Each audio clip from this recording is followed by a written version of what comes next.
UFC fans, we have an unreal fight for you this Saturday at UFC 281. Israel Adesanya versus Alex Pereira is one of the most interesting matches in UFC history, and you don't want to miss it. If you want to make things even more exciting, listen up. Our sponsor, DraftKings Sportsbook, the official sports betting partner of UFC, is giving new customers an amazing deal. If you're a new customer, here's what you do. Sign up using the promo code Sonnen.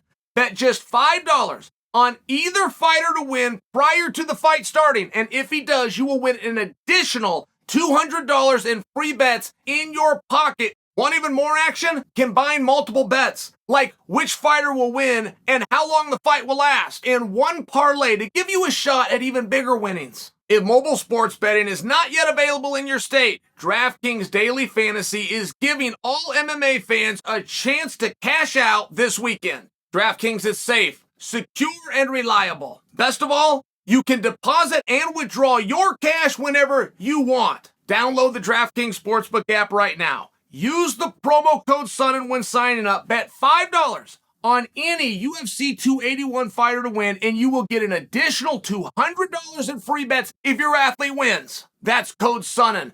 This Saturday at DraftKings Sportsbook, the official sports betting partner of UFC. 185 pounds, guys, who's next? Such an interesting question, and we always talk about this. We always talk about when you're going to have a world title fight, who's next? Sometimes we have a backup fighter there who's weighed in, who gets revealed, I'm next. Nobody talked about me, but I'm next. And then you start to fan the flames, and it kind of builds from there. You have a number one contenders match. I mean, look, we got Paulo Costa and Robert Whittaker coming up. I could see a number of scenarios where Paulo Costa gets back to Adesanya. Not going to be easy. I could see that happening. I'll share for you, Whittaker is not going to get back to Adesanya. And I don't want to get into the politics and behind the scenes. I'm sharing information with you. This is not a back and forth. Whittaker will not get a world title fight opposite Adesanya, okay? Now, but Whittaker could if it was Pereira. Of course he could. Everything's different. We're seeing that at 155 pounds right now. We're seeing guys whose dreams weren't there, boom, all get put right back together. And one of the reasons we're doing that is we're moving on, right? If a champion loses, and we think as a byproduct of this sport that every champion that loses gets an automatic another shot, we got to be careful with that one. I mean, you really got to be careful with that. First off, you got redundancy. Second, you're stopping morale and the boost of everybody in the back, right? You don't have parity. Plus, you're even punishing your new champion. He also wants to go out there and do something new, but I'm just sharing with you, right? Like a lot of times you redo it and you run it back. Look at 155 pounds. We did not do that. Charles Oliveira had separated himself from the pack. He had made it very clear that he's the best. Islam showed him, well, not quite. Okay, but that still pulls Charles down to number 2. That's what number one contender is supposed to mean. It's never supposed to mean how close you are with the champion. Number one contender means you separated yourself from the pack, which Charles has obviously done. But it wasn't competitive with the champion, and now you've got all sorts of guys who have a great opportunity to go out there and try something, right? If you juxtapose that against what the 170-pounders are doing, you bring down Kamaru Usman, which was not foreseen. That was not envisioned by anybody, but then you put Kamaru back in there, right? Imagine you want to do that just for the sake of this experiment. Imagine Kamaru comes down, but Kamaru doesn't go back in there. Look at the battle. Look at what would be going on back and forth in the media. Look at the opportunity that would be sitting there. And it'd be very difficult for you, the fan, to say who should get that. It'd be very, very difficult. You could look at record, you could look at skill, you could look at ranking, but you'd also look to be who's most active. Who's in there anytime they can get it right. There's a lot of different elements. I bring that to you because I don't know that I believe Pereira and Adesanya rematch if Pereira wins. That is the common belief. But we have to be careful within this sport when a champion goes down to put the champion right back in there for the reasons that I've already stated. I also don't believe that this goes down as as this massive upset, only because Pereira has already fought him twice. This is their third meeting. If they all go Pereira's way, I don't know that I'm big on the idea that you would go in there and rematch it. Now, because of that, I think you could start to look in a lot of really good directions. Robert Whittaker, of course, comes to mind. Now, Whittaker is scheduled against Paulo Costa, but Paulo Costa also comes to mind. Maybe those boys go figure it out. Vettori in there.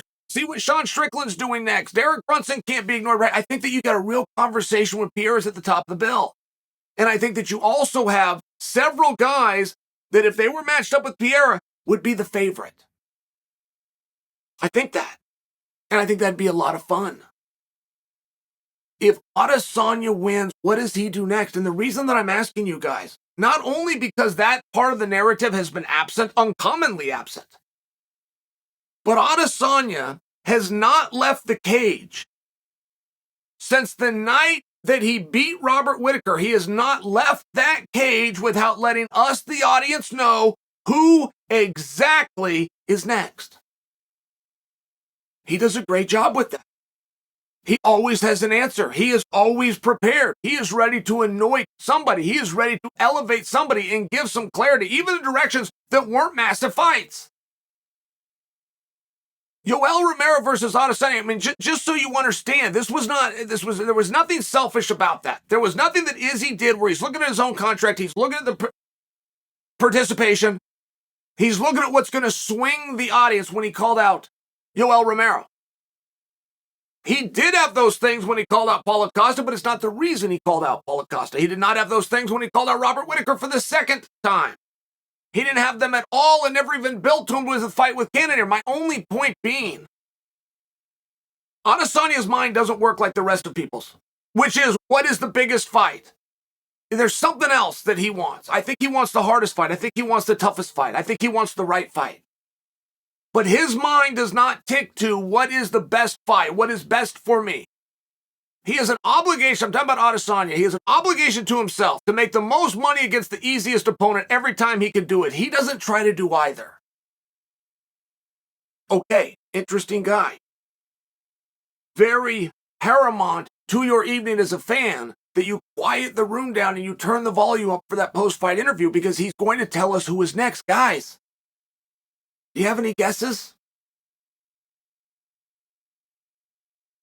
He can't reasonably say Robert Whittaker and Paulo Costa. He can't reasonably do that because they're already scheduled.